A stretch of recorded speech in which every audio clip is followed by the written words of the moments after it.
This is Brian at Grimm's Auto Service. We got another one in here. Pretty sure it's got a bad head gasket.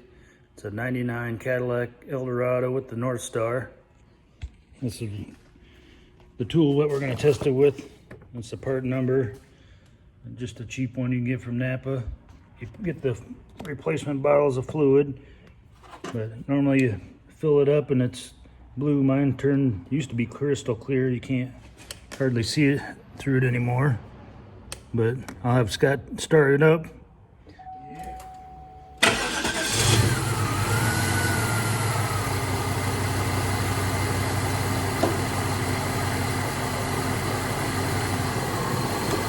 Push her down in there good.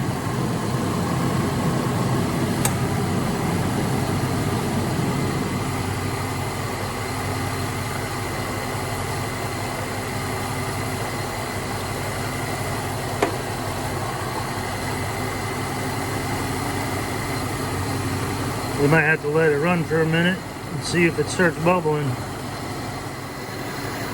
There we go. Now after it's been running for a little bit, I've been had to hold it down to seal it. You can see after the thermostat and stuff opened up, you can see how many bubbles, and it pretty much immediately turned to yellow. And that lets you know that there's combustion gases in the cooling system. So more than likely it's going to need a new head gasket. We'll see if the customer wants to spend the money on this.